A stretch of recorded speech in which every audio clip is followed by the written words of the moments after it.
Bonjour les amours, ici Gilliane et Coralie. Bienvenue à l'émission En bref de ce matin. Les élèves de l'ESCC auront la chance de participer à un congrès d'orientation la semaine prochaine. Les activités seront divisées selon 3 niveaux. Annie Gibault nous a préparé un reportage à ce sujet dans son cours de production et diffusion. L'ESCC organise un congrès d'orientation. Le 14 novembre prochain, pour la 3e édition du congrès d'orientation, tous les élèves de la 9e jusqu'à la 12e année vont passer à leur avenir. Les 11e années et les 12e années de l'ESCC et de l'ESCRH vont participer à un congrès d'orientation avec plusieurs collèges et universités. M. Martin Carret, orienteur à l'ESCC, nous parle du déroulement de leur journée. À l'ESCC, on va recevoir les élèves de l'ESCRH à compter de 9h30 le matin, et cela jusqu'à 13h30.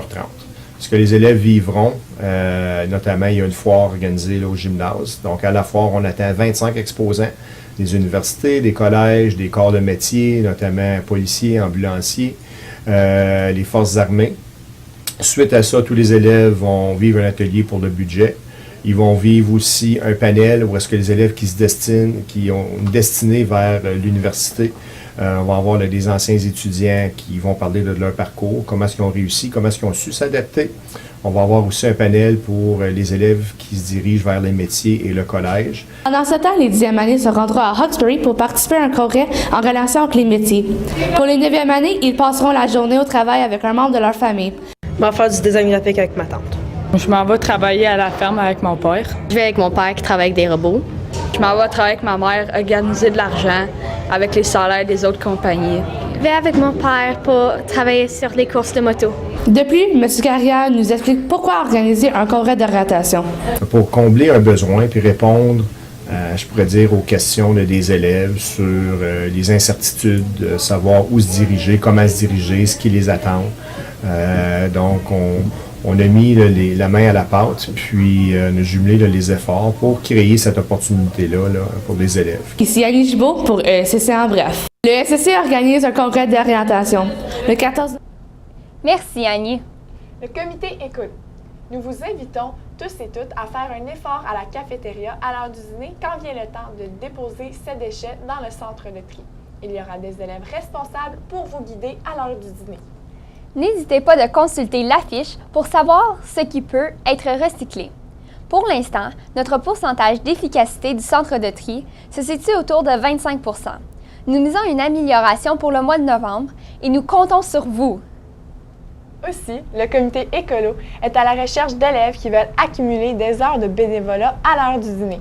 Veuillez voir Mme Génier ou Mme Gauthier pour plus de détails.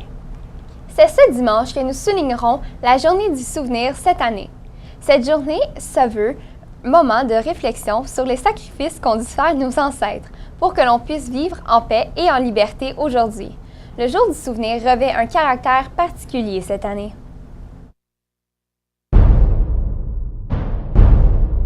On souligne les 100 ans de la Première Guerre mondiale cette année. Le 11 novembre 1918, on signait l'armistice pour mettre fin à la Première Guerre mondiale. Parmi les batailles les plus importantes, la bataille d'Amiens reste la plus connue. Pendant cette période, une série de victoires impressionnantes de l'armée canadienne a confirmé sa réputation en tant que troupe d'assaut d'élite. L'armée canadienne a fait plus de 32 000 prisonniers allemands et s'est emparée de 800 pièces d'artillerie, mitrailleuses et mortiers de l'ennemi. La Première Guerre mondiale est reconnue comme la guerre de tranchées. La vie de nos soldats canadiens était loin d'être facile. Quand vous êtes 5-6 jours mouillés, là, je suis supposé vous rentrer dans la tranchée à soir, là, il pleut à verse. Puis vous avez un petit abri, là, vous rentrez le corps un peu dedans, là, puis toute la balance est à l'air. Les tranchées, c'est pas en ciment, c'est en terre, ça. Et puis l'eau, quand il mouille beaucoup, là, ben, l'eau s'en vient dans le trou. J'ai vu des femmes déchaussées, moi, puis il y avait les pieds, je sais pas, la peau venait quasiment avec. Cet événement historique a fait plus de 66 000 morts et 172 000 blessés. Durant les 3 derniers mois, le corps canadien a avancé de presque 130 km. Certains événements ont marqué à tout jamais la vie des soldats canadiens.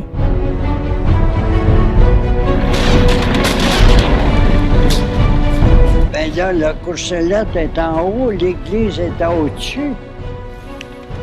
On est appris dans Corée, nous autres, pas de communication. Fait qu'on on était 72 heures, là, sans boire, sans manger.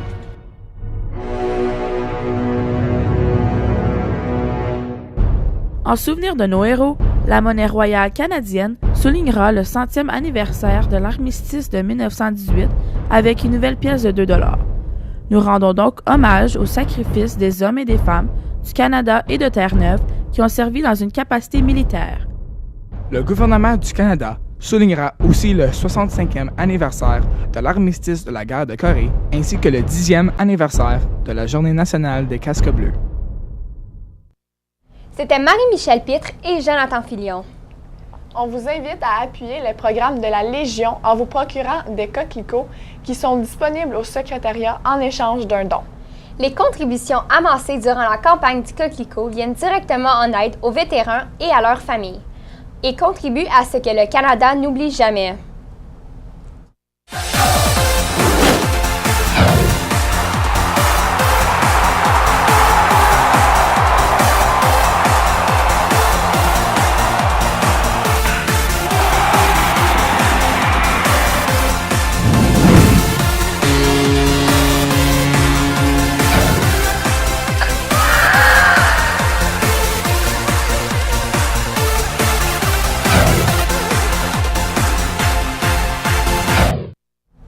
Volleyball gars senior.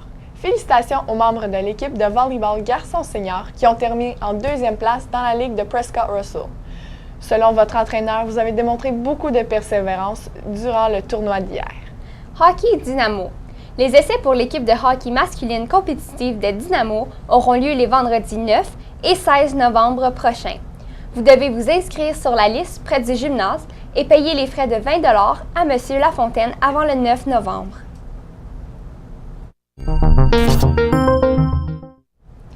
Voici maintenant 2 occasions de bénévolat afin de compléter vos heures communautaires. Il y a d'abord le bazar de Noël samedi le 10 novembre à la résidence Saint-François de Carson-Mune. Le festival de Noël de Carson-Mune est aussi à la recherche de bénévoles du 29 novembre au 1er décembre. Vous pourriez faire du bénévolat dans les domaines suivants: le kiosque d'information, le hockey de rue, la course du Père Noël ou le déjeuner communautaire. Pour plus d'informations et pour t'inscrire, voir Mme Anne Legault au local de ressources.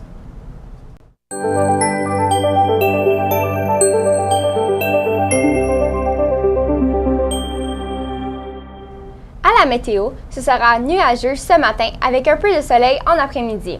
On nous prévoit un maximum de 8 degrés. À noter que la téléscolaire fera relâche exceptionnellement demain. On se reparle la semaine prochaine au nom de toute l'équipe en bref. Bonne semaine!